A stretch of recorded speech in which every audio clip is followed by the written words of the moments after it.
Hey, we're back. It's Riding Side Saddle. I'm Tammy. And Lisa. And Catherine. Oh, we have how about another that? guest. We went on tour to find this guest, not find her, but come together today. Yeah. We are in Green Bay. We're having a great time It is. in Green Bay. It's been a lot of fun already. Yeah. So we're having kind of a girls' weekend plus Whoop, whoop. Steve.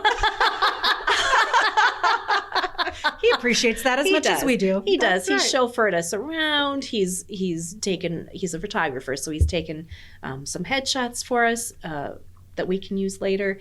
We've had so much fun, and we just Already. got here. Yeah. Like we've been here for 2.5 hours. It's been a lot of fun already. Yeah, it has been. So we love Catherine anyway. Thank you. I'll tell my meeting Catherine story first, and I've met her last. Oh. But I met her through Lisa, and it was Catherine's a shaman, and so I was in this new relationship with Josh. I like a little woo woo in my life. He is like, that's a little weird. So You're woo woo, he's woo woo weird. yeah, that. So I said, we're going to see Lisa, and her friend Catherine is there, and she's a shaman, and I would really love it if she could give me a treatment. And for myself, when I see somebody who can, when I feel stuck, this is an area in my life that I just can't move through, whatever it is. I'd love to have. I'll call it a treatment because I don't know what else to call it, because that's how it feels to me.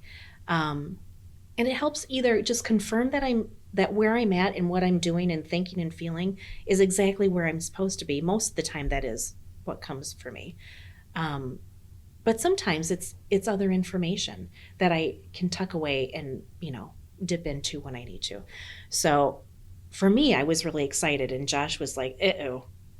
This is that weird thing that she talks about sometimes, and now we're going to meet somebody who's weird too. And he's very much a skeptic, but I'll tell you, every time I say, I'd like to go talk to this person or that person, and he's still very much a skeptic, Catherine, he still says, Except for Catherine. except for Catherine. Aw, They're just you. a bunch, they're a bunch of phonies probably. Mm-hmm. Not skeptic. What's the Shyster. Not that, but no, I he could doesn't. keep He going. doesn't call them shysters. But anyway, like they're frauds, except for Catherine. Aw, Yeah, that's he really always nice says to that. hear that. Well, for you, that's really nice. It sucks for everybody else who may be gifted. But for you, that's really nice. So you cracked the door open for him, Oh, and nice. and I have adored you since the moment I saw you. We had dinner that night with Lisa and in her house, and we had a group picture taken that night. And I still, every year it comes up, I'm like, that was such a good day. Around the table? Around the table. Yeah, that was It was a a good great day. It was. It was Yeah. a great day. It was. Well, I'm glad he feels that way. I mean, I feel like doing shamanic healing or practices. Yeah. I only hold space for you. I open the space for you to heal yourself. And so I help redirect you to yourself to see where that stuckness is. Right. And I deliver any messages that come through for you. And I call in my guides, I call in your guides. They do all the work. It's not from me, it's always through me. And so I'm really glad that he's able to see that, because, when we give our power away to someone else, that to me doesn't feel genuine. Right. But when we are able to turn around and say, okay, I can open my body. I feel safe in this energy to open my body, to open myself to healing. That is where I feel like the treatment or the healing happens. It's not from me, it's through me to help you. And so it's to me, it's a wonderful process. It is a wonderful process. So I'm not going to get into a lot of details about that particular session, but Josh, because he is very skeptical, he's like, because I said, would you like a treatment? Would you like some time with Catherine? He's like, no. We're not going no. that far. No, I don't want to do that, but can I watch? Can I sit in and watch when she works on you? And I said, well, it's fine with me, but we should ask Catherine. So we did. And you're like, I don't care who sits in, but just so you know, I may be picking up on things for the other person in the room. So, and I can't distinguish between the two. So if I'm working on you, I might be getting stuff from you, but it might be stuff from him too. And the information that you gave me didn't make any sense to me, but it makes sense to me for him. Wow. I think you may have been picking up, and it's a big, like, it is a big thing for him, that he's still not ready to really look at. So I think really you were just spot on. Oh, well, that's great. Yeah. That's great. Well, and when he wanted to be in that session, as long as someone's not going to fully insert themselves, right? And he didn't. Really wanted to be an observer, and he did. He observed beautifully. Right. However, you're exactly right. I wasn't sure whose energy was going to come in, and I'm glad it did land. Maybe it didn't land for him. It didn't land for him. It landed for me for him, and I have since then said, remember when Catherine, I had that session with her. And remember when she said this? I really think that was about you. And he doesn't, the way he processes information is it's one of two things. He either gets really big or really quiet. And he gets very quiet. He's taking it in. He's taking that in. He is taking There's it in. a knowing. I think we all know. Yeah. I think we all know when something lands. It resonates. For sure. And that's exactly the way that was supposed to be, right? True, right. Like the energy that you were receiving was for him specifically on purpose, because that was the avenue and the opportunity that the universe had to be able to give him what it needed to. Right. And I think when you got off the table, though, you still felt like you had, you were lighter. Absolutely. You felt like you had received what you needed as well. Yes. But I'm really glad that it was able to be for both of you. Should have charged them extra. You double. Maybe that, a double session. No, but I'm really glad that he had that opportunity to see that it's not scary. Right. It's not scary to lay on a table, to allow yourself to open to energy that's yours. Right. It's yours, and it promotes your own healing. And so to me, whenever anyone is brave enough or has the courage to do that, I just always commend them. And so I was really glad that Josh was there. Yeah, and me too. And willing to do that for you as a couple, because you were going forward. Right. In your I'm going to do relationship. this with or without you. Right. And I would love it if you would, kind of get on board Engage. with me. Yeah. You don't have to be interested in all the same things I am. You don't have to do all the same things. That doesn't equal couples to me. I think it's important to have separate interests. But for him to just be open enough to say, I don't understand this, and it really freaks me out, but it's important to you, so I'll just take a look. Well, I think energy freaks a lot of people out. It sure It does, doesn't it? Yeah. We're told to ignore it, right? This isn't important. That's not what we focus on. We focus on, other things to be successful in life, and energy is not one of them. Don't look behind the curtain. That's right. Right. That's Right. right. Stuff it. Stuff it hard. Not only don't look behind the curtain, don't look inside. Yeah. Right. Stuff it hard. But Yes. that is where the answers are. They are. I don't bring you anything other than the assistance for you to go inward and to see your own divine light, and to help you navigate where you're stuck. What are those things that are causing that for you, and how are you going to move past that? Yeah. That's, to me, I always think is the biggest gift. I'm always so honored when I can be in that space, because that is what energy healing is all about. So I'm over here giggling because this is the most whole and full and magical and wonderful story about the meeting of Tammy and Catherine. And then I think about my story when I met Catherine, and it is not nearly as wonderful or holy or just full I don't even know if beauty. I know this story. Well, do share. Okay. So when we moved to where we live now, it's a very old home, and it had some landscaping that we wanted to just navigate through and get rid of and freshen replace. up a And little. yeah, there was it was a landscaping plan of tiger lilies, or ditch lilies is what it's referred to, and hostas. And we were kind of just going through and kind of refreshing things. And I had been introduced by Catherine through my husband, Scott, actually. And she had also moved to the area relatively near the same time we did. And word got out. He sent a message out on Facebook or something. Hey, we have all of this stuff. We have hostas. We got hostas. We got tiger lilies. Who wants it, right? And it was like free to whomever whomever will take it. So that first summer, like we spent the entire summer digging up enormous amounts. And when I say enormous, it really was like, imagine the biggest piles of hostas and tiger lilies that you can imagine. And Catherine, the message got to Catherine through a mutual friend, and I have space. I'll take these hostas and tiger lilies. Oh, thank you so much. And I think that there was like a point in time where like it was several trips. Oh, that at first you came to our house. I remember like I hadn't even met you yet, but Scott had to leave to go do something. But we had jumbo-sized garbage bags of hostas and two women who were trying to hoist this ground-laden tiger lily hosta mix into the back of your vehicle. And you had, if I remember, you had like a sore back or a sore knee. And so here we are, like, just come on, you're getting these, whether you are taking these things, whether you want them or not. These you said yes. That's right. So she leaves with her SUV full of like all of the wonderful hostas and tiger lilies that she could. And then there was another trip. Right. We delivered it this time. And it was a full trailer.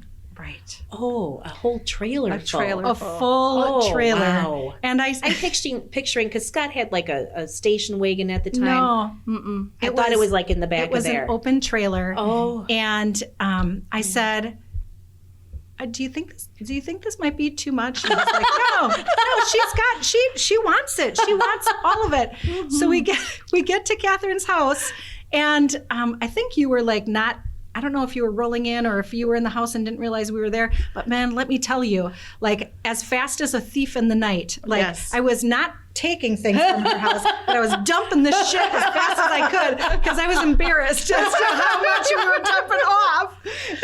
Wow. Right. Like 20 trash bags. It was enormous amount. Unbelievable. It was so much. And she, in her gracious Southern way, was, oh, bless your heart. Thank you. Wait a minute. I know what bless your heart means from the South. That is not a nice thing. Bless your heart. You're so kind for giving me all of these fucking things that now I don't know what to do with. It's going to take me a month to figure out how to get these things planted. Well, I just kept using the hose and watering them in the bags. And then digging holes. They survived too, though. They did. I dug holes. They're hardy. I had almost an acre. Ditch lilies for a reason. And I had almost an acre. And all I had to do was plant one hole at a time. So I just kept putting them around the foundation and putting them around, because I had burdock currently growing everywhere. So this is way better than burdock. It was a great exchange, and I really did appreciate it. I mean, bless your heart, honey. Well, maybe in the heat, right, the summer. So it wasn't quite as magical, but Catherine has become like truly one of my absolute dearest friends. So I'm glad that the hostas found a home, and that I gained a dear friend. Yes, true. That's beautiful. Yeah, that is a beautiful story. Take these hostas, bitch. And then be my friend. Right. I mean, at that point, I was like, just take the hostas. But I gained a friendship, which is really wonderful. That is wonderful. Yeah, I think from there, then we started doing sessions. We did. It was good. It has been good. It has been really good. So really, we asked Catherine to be a part of writing Side Saddle, partly because she's an amazing human, but separately, when we first started doing episodes, I think it was the second one, like it was right out of the starting gate, we talked a bit about intuition. And obviously, Tammy had shared, shamanic healing is in Catherine's craft and what she does and what she holds very dear. And that relationship with the universe directly relates to intuition. So we wanted to pick that back up because we really haven't talked about that since one of our first episodes. It's been a while since we've revisited that. Yeah, and it's so important. We talked a lot about people who it's not something that is a special gift that is only given to the very special.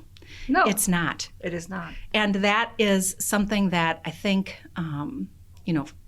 even within the woo-woo community, right? That's reserved for the very, very special, and it's not. It's not very, very special. Everyone has that everyone gut does. feeling or, instinct. Yes. The sixth sense, right? That's right.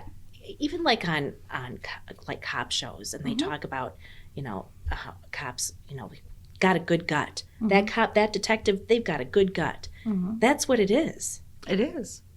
Everyone has it. And we even talked about that recently in an episode that we recorded with relation to emotional management. You had given an example of, going through the interview process. And you had said that, in your industry and in interviews that you have done, that sometimes you just get a gut feeling. Right.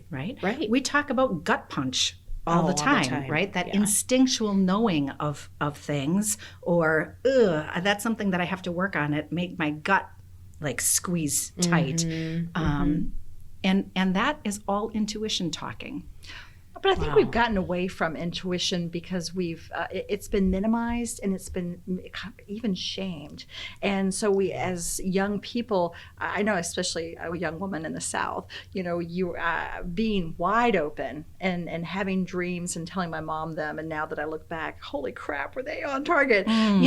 But all of that was shut down because, we've got to look normal. Right. We can't look all crazy. Right. And so, my mom was really a big person in my life that said, shh, keep that under the rug. Yeah. And even though she was Don't reading, talk about this. She's For reading- sure, don't tell grandma. well, yeah, and she's reading tarot cards, Oh, she was. Oh yeah, to her Oh. friends, but but we can't look crazy because don't tell anyone we're doing this. right? Because Yeah. you're going to a Catholic grade school. I'm already the Yes, divorcee, yes. and now put this on top of it. Right. Holy crap, We're going to be run out with pitchforks. Yes, right. out of town. Yeah. And so all of that was shut down. And I think, I gosh. think when we're younger, I see so many children that are wide open. And if Agreed. you have a conversation with them, they know things and sense things and feel things before, anyone else in the whole room.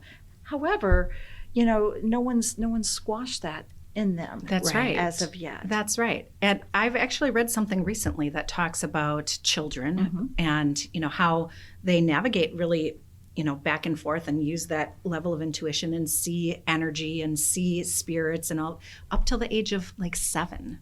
Right. Before that kind of closes off a little bit more. Right. And I think to myself, so, I have a grandson and one a grandchild on the way. And I often say to my daughter, like don't squash that, right? That's important to cultivate that for him because he has it. And can you imagine how powerful he will be as a person, right? If that is not closed off to him in his experience. Like when you follow your intuition and you like act upon those things, most of the time it is all of the time, really. I can't think of a time that I knew I was acting on my intuition and it turned out poorly. But like those are oftentimes the most impactful, monumental things that happen in your life. And you're like, thank goodness. Right. Well, and as children, we're wide open, we're shut down, and then because it's not normalized. And so if you could normalize that for your grandson, like I had a very intuitive child, let me tell you, and she's a medium. I mean, she's excellent and can, when she wants to open that, she does. Although she's sometimes under this corporate, she wants to fit in so well with corporate because she's in her 30s. She doesn't, she's medium here, but then she's also corporate her person here. Yeah. So she's always trying to wear two hats. hats. That's so and she hard. doesn't want to be outed outside of a certain group. Yes. And that's okay too. But I think when we cultivate that and we make it normal, it really has served her well to be able to have that, knowing that is okay. It's okay to keep that. It's good It's to keep good that. to keep Right. that. It's what you want. And so in trying to help her, I actually had to open myself back up to it. And that really kind of got me back on this path of, man, I have to help her be able to open to this gift. I think when we were in Louisville, we lived there and we had a new house, and she was terrified to go in the bathroom. And she's like, there's this man in here. She described him. Oh. And so every day she didn't want to take a shower as a third grader. And I'm like, oh, baby, you got to. You just have to. So, right after school, she'd go in and take a shower, and I would, of course, the shower curtains closed or whatever, but I'd sit in there and read the mail while she took her shower, because she sit on the throne looking through some junk mail. She's terrified. I mean, she was absolutely terrified. Yeah. And at that time, I hadn't opened back up yet, and I'm like, "You're safe. It's okay. You're good." And then my mom came to visit, and she came in and she kind of walked out, and she's like, "Who's the dead guy in the bathroom?" And I just looked at her and went, "What? Really? Seriously?" And she's like, "Oh yeah." And we found out later that the former owner had died in the bathroom. Oh, I know. gosh. Go And figure. so she wasn't wrong. Right. And so her fear was real. Mm-hmm. And a lot of times, we have these fears that are suppressed, and we don't know where it's from. But a lot of times it's because we've sensed something, or we felt something, and it hasn't been validated. Right. It's been minimized or whatever. So we have this feeling that we're wrong, or that there's something not right about it. But if we only knew, then maybe that wouldn't be sitting in our bodies. Yeah. And maybe that wouldn't be triggering reactions when we are in those situations later. I agree. I have so many thoughts running through my head, but one of the ones that an example of children who are just really open to that type of thing. When my daughter was younger and they had like the Christmas concert or the fall singing, concert or whatever, and you have to go through the elementary school to get to the gymnasium for the concert. I remember kids had like traced themselves on large pieces of paper, right? And they had them out in the hallway, and you could see all of the kids' stuff. And some were really artistic and wonderful, and others were like, "Ooh, yeah, a first grader did that." And they were so cute, right? Because there's like a whole march of all of these, tracings were marching down the hall with their own unique styles. And one of them, I will never, ever forget. It's choking me up a little bit.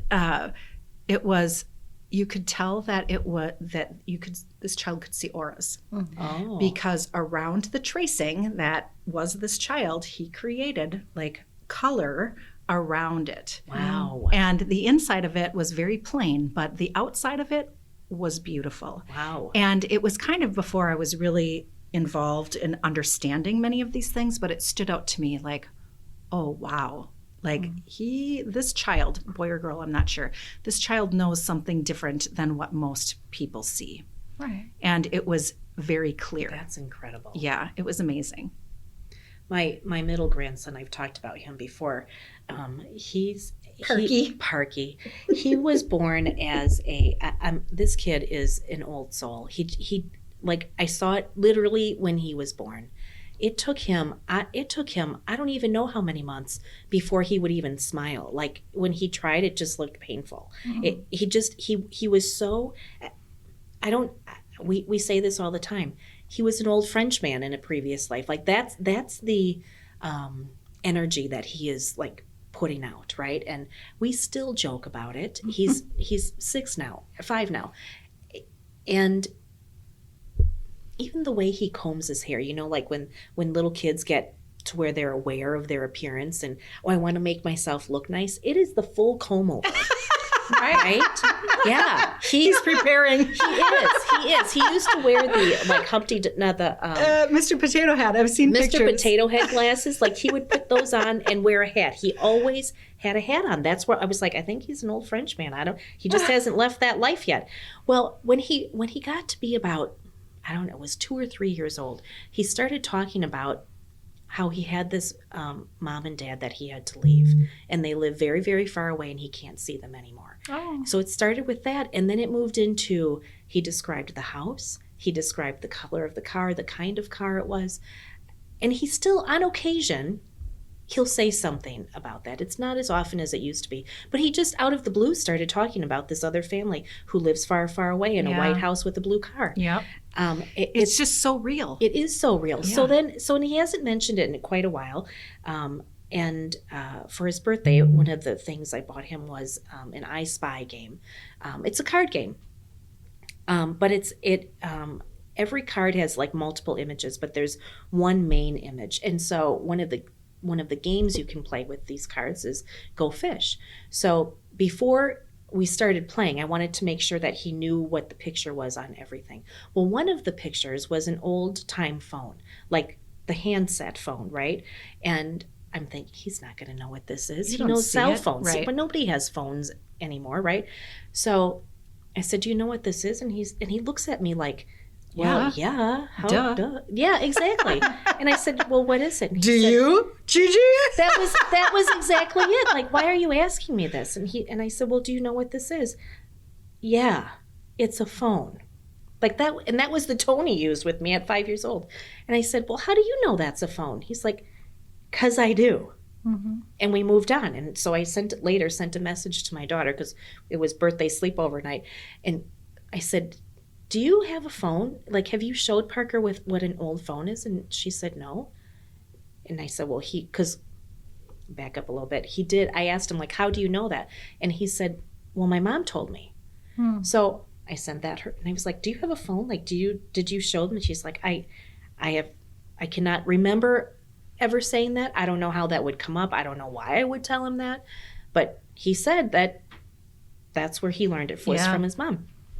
So she asked him separately, like, a few days later, same answer. Mom, you told me. She's like, I don't remember having this conversation. And we don't have a phone. Like, I wouldn't pull up a picture of an old phone. Right. It was one of those old black rotary phones, Yeah. So when we were playing cards, I said, well, how do you use this phone? And he picked his hand up, like with his thumb and his pinky sticking out, and put it next to his ear. This kid does not know how to use a phone like that. He's never in his lifetime, this current lifetime, used that phone, but he knew the symbol for being on the phone. It was very interesting. Well, I've seen documentaries on that, and they have documented that there are people that have that, and so we know that other children have had these experiences, and they have actually identified who they are. They've been able to tell their new moms, their this life mom or dad, this is where I live, this is what I did. And they've been able to trace where they actually, one was out of Hollywood, right? And it's just been fascinating. So I don't think we come into this life without traces of other stuff from the past. Right. So you're talking about this, and I remember a story my mom had told me several times. I don't remember it directly, but she had shared that our family was driving somewhere when we were kids, and my little brother was probably like 3 or 4 years old, and we're driving home, and he looks out the window and said to our mom, "Hey, Mom, do you remember when we lived there?" And my dad said, "What are you talking about? We never lived there." He's like, "I'm not talking to you. I'm talking to Mom." Oh, wow. Like, it was like very clear, like, don't shut me down. She and I lived there. You didn't, but we lived there. Wow. Do you remember, Mom? Yeah. She's like, yes. But good for her for not squashing it. Even when her husband is like, very firmly like, that is not a thing. Right. We only lived here. She didn't squash it. Right. So to your point, I do think that many times those lives, there's theory that they're actually, like, time is not linear. It's not past or future. It's actually all happening at the same time. And I really can't get my head around that often because I'm a linear type of thinker. But past lives come through into this life.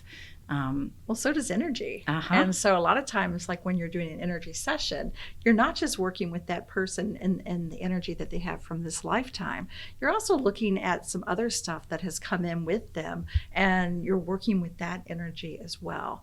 And a lot of times people don't understand that, or I just don't know where these feelings of resentment come from, or I just don't understand why, this or that. And it's not always due to trauma that's in this lifetime. It could be trauma or the way you died in your last lifetime. That you're carrying through. Yeah. Or generational, for that matter, right? Right? There's like lineage and there's generational trauma that transcends generations. And until you work it out, as part of that lineage, it can kind of, haunt is the wrong word, but it can kind of stick around. Carries on. Yes. It does. Until the right person in that lineage is able to manage that or do the work for the generation. Right. Yeah.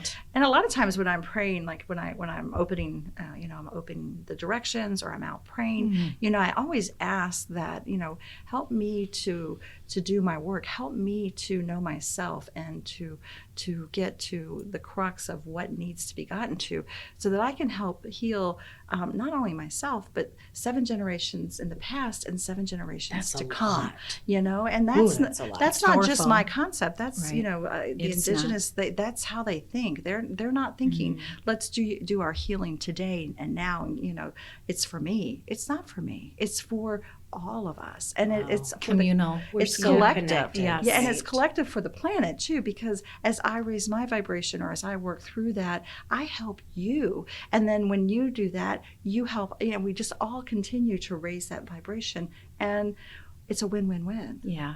So I need to draw us back again. I'm very linear. I oftentimes use the word logical too often. Maybe objective might be the right way to phrase it. For a lot of people, right, I want to be able to bring this back to everybody has intuition, right? When we start talking about generational trauma or past life things, that probably curtails to a certain audience.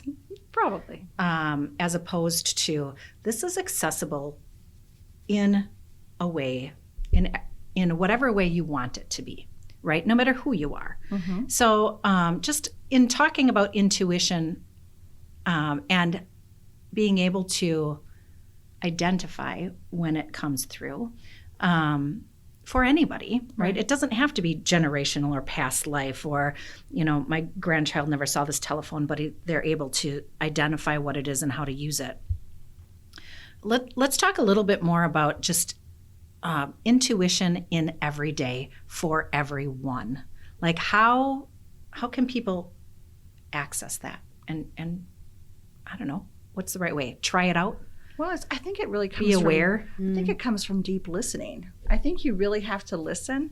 And a lot of times we won't listen because it's not been validated for us through the universe. And so like you get a tap, tap, you usually go home, this way on the highway, and you always go this way. And today you're just getting the message you should get off at this exit and go the back roads. Yeah. And and then we're like, well, why would I do that? And then logic steps in. And then right. Because like, it's gonna take longer. I might get stuck behind a tractor. Yeah.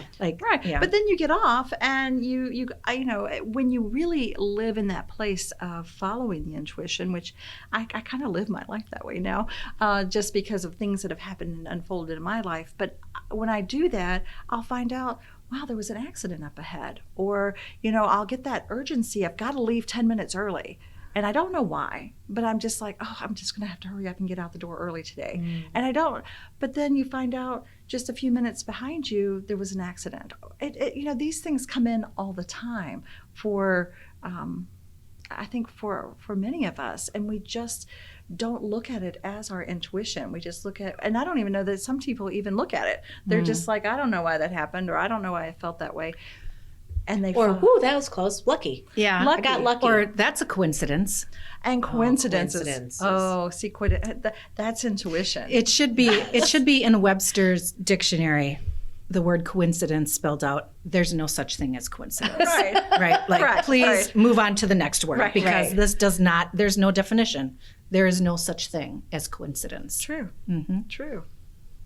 Yeah, you keep coming back to the same things over and over again, and you're like, I don't know why this is happening. Yeah. Or I don't know why, oh, that's interesting. I was just reading about this, and then all of a sudden this company called me, and their name is the same thing I was reading about.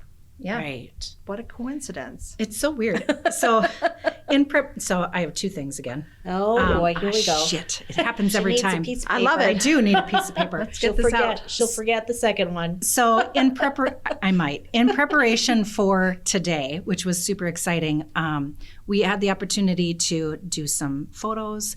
And so I took it upon myself to go shopping because, you need That's to. what a girl does when she's got a photo shoot. Hello. So I'm racing around to be able to prepare for this yesterday evening. And I go to a little boutique. I've never been there before, but I needed something in particular. And the woman, oftentimes they set you up in their computer by your name now, which, like, whatever. So I give her, my first name, Lisa. She looks at me, and I'm like, Lisa? Like, this is not unique. Or she goes, every customer I have had today was named Lisa. What the Wow. heck? And I was like, well, that's weird. And she said, yeah, such a coincidence. And I said, ha, ha, ha. And then I left.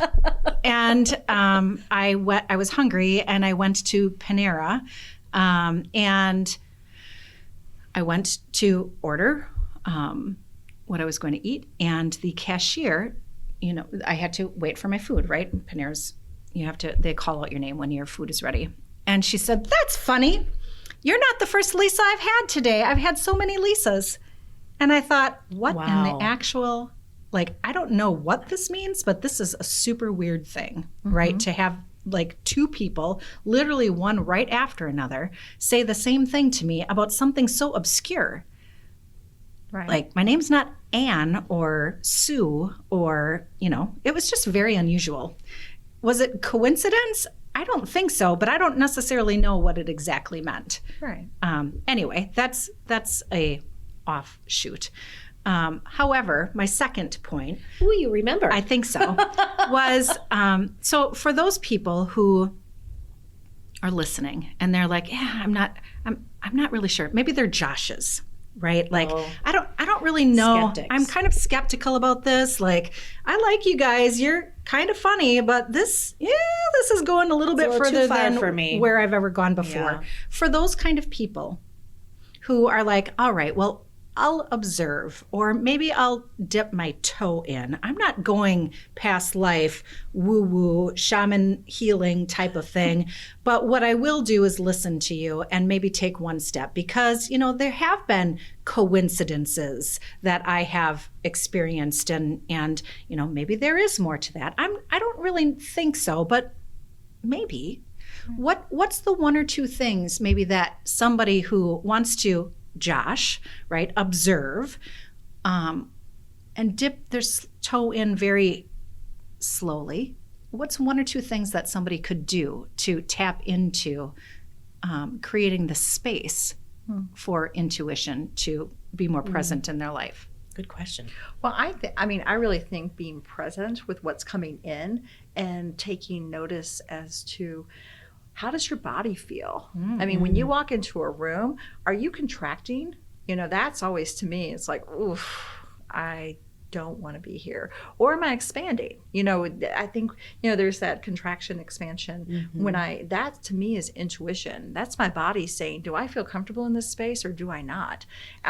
So what if you are an introvert and I'm thinking of it in terms of a business setting, a conference, and you really don't know anyone else there, but you had to go to this conference, so now you have to go, and here's the meet and greet, and I'm walking into a room full of strangers, and I'm an introvert. That makes me contract hard. Me too.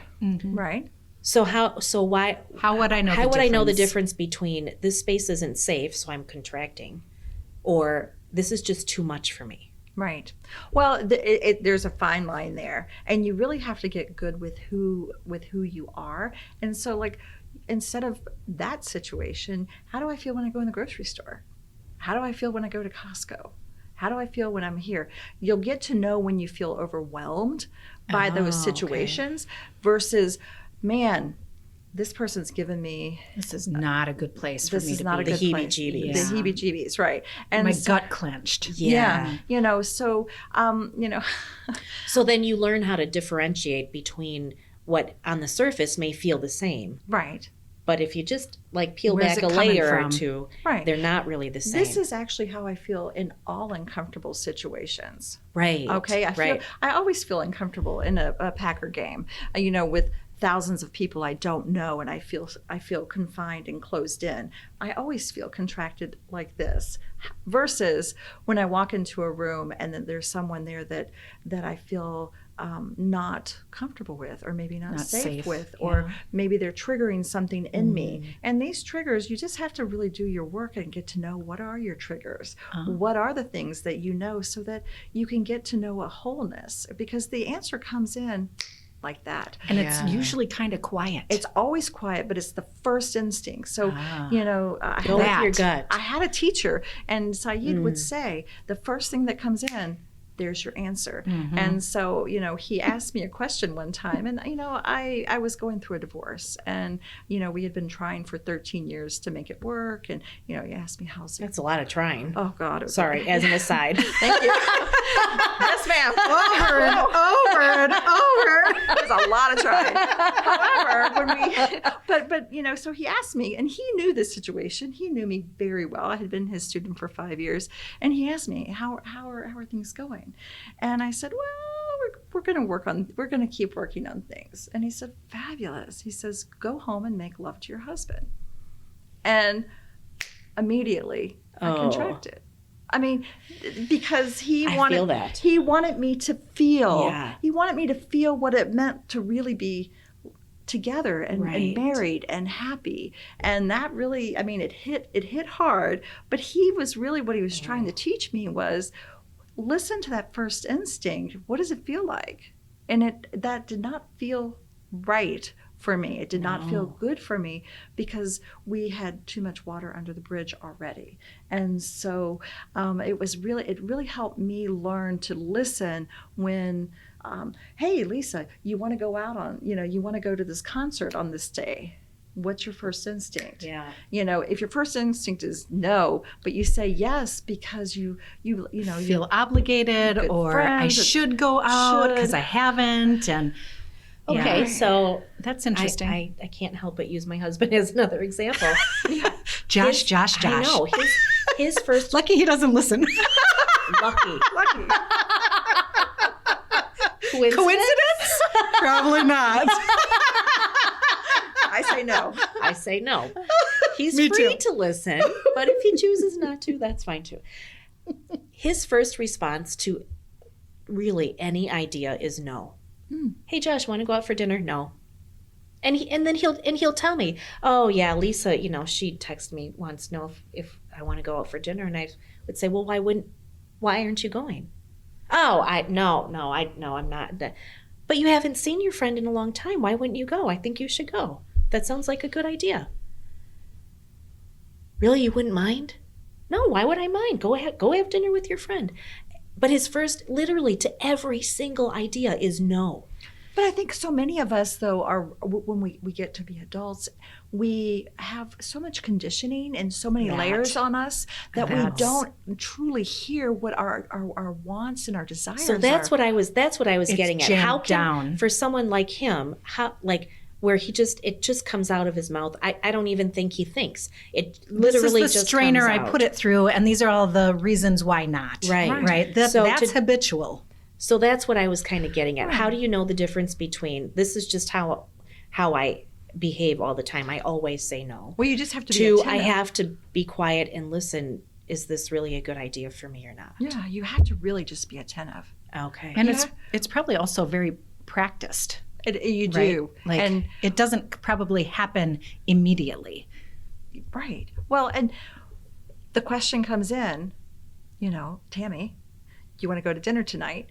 And you do have an opinion on it. You do. There is something there, but then you're thinking, well, Josh won't want to go. Right.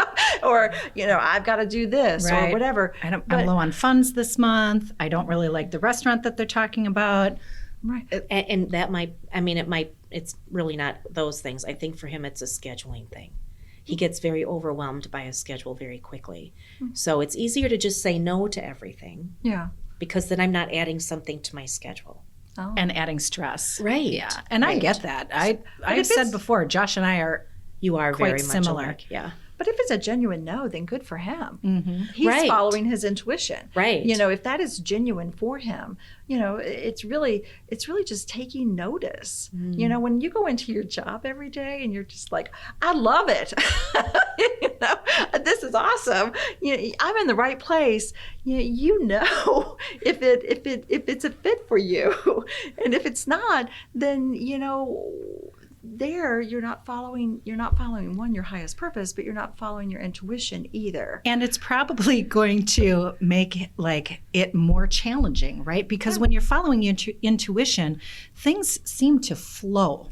Right? Yes. Doors open. Yes. Go this way. Right. It's like things are gifted to you almost. It's like a gift. Right. And then when you're not following your intuition, it's like, oh my God, It's like so walking it's so through fucking hard. Yeah. Like every step is so fucking hard. Like like quicksand. walking through quicksand. I have to force everything. And I have to get through 75 hurdles just to get to the next step. And it's hard. It is hard. And the doors close. Right. And you're just like, And the universe is Well, like, not girl, if I pry get it the open." fucking sign. It's a signy sign. Yeah. Stop going that way. right. But Yeah. there's your intuition. So if you don't follow the intuition, the universe kind of helps. It just kind of pushes you right. It pushes you into doors that make you start re-looking at, am I following my intuition? Wow. And am I really Why helping am I myself? pushing so hard? Yeah. Maybe this is not really meant for me. Right. I'm trying to force it to be Right. because I want it. My ego says, let's do that. Right. This makes logical sense. This That too. is what I planned for like 5 years ago. This is the plan. This is the approach. This is what I have to do. And meanwhile, the flashing neon sign is like, bitch, you are going the wrong way. Right? Do not enter. Do not Like, enter. Jesus, there's a trap. Authorized behind personnel door number only. 3. You are not authorized. It's kind of like forcing a fart. I mean, it just never, it just never turns out well. That's a life lesson right there. It's That's so good visual. life skill. Just don't do it. Don't do it. Just Never don't force a do it. fart. The universe does not have your back at that point. That's all on you. Literally. Just saying. Well, on that note, Well, we can't top that. This is a wrap. that's a wrap. Thank you so much for sharing some insight and perspective, some guidance, really, about how to crack open that thing that everybody has, right? It might be that you have to dust it off. It might be that you have to pull out 3 bins of Goodwill stuff before you're able to really dive into it. But trust me when I say it is there. It's there. It is there for every single one of us. And it's a decision. It's a new decision to now trust your intuition and start seeing how that opens in your life. Because when my mom came out and said, "Who's the dead guy in the back?" Oh. I had to start going, all right, how do I open this back up? How Holy do I open fuck. it? Right. Yeah. How did Right. I miss that? Right. I mean, Right. okay. My mom has it. My daughter Has has it. Probably I have it too. I had Right. it. I mean, I Right. used to tell her all the time. So it's a decision, and it's a decision to open it back up, and it opens by trusting it, because intuition is always there. So trust it, listen to it, and once you start to do that, then it unfolds beautifully, and you can really, your life just gets a little easier. And so that would be how I would say, And fuck, we could all use that. Feels better. wouldn't that be nice? Yeah. Wouldn't it? Yeah. Life getting a little easier. Yeah. Thank you again. Oh, thanks for having me. Thank you. Yeah. Thanks to Mind Garden Media also, Todd, for And his podcasts, quite frankly. So, connected to the topic that we're speaking about are podcasts that our cousin has. the Sandy and Toddcast and that's the right. Empathic-Carry podcast. That's right. Really all connected very closely to the topic at hand. Right, right. So listen in to those. Check them out if you haven't already, because they're pretty amazing as well. Right. Just like us. Right. And if you need a guy to help you with your you need a podcast, guy. I know a guy. Right. So Mind Garden Media And also thanks to our listeners. Thank you for Yes. always, being around and hanging out and commenting and sharing and liking and letting us know that you're listening. And we just, Thanks it for fills supporting us up. us. Yeah. Yeah. Thank you very much. So, all right. If you want to reach out to us and don't know where or how, we are on Facebook, we're on Spotify and YouTube, and I don't know, a bunch of other places. Yep. that Just I do a can't search. even A Google list them search will all. probably Yeah. give you some good hits. Right. So, Riding Side Saddle. Here we are. Giddy up, friends. Yeehaw. Bye. Bye. Bye.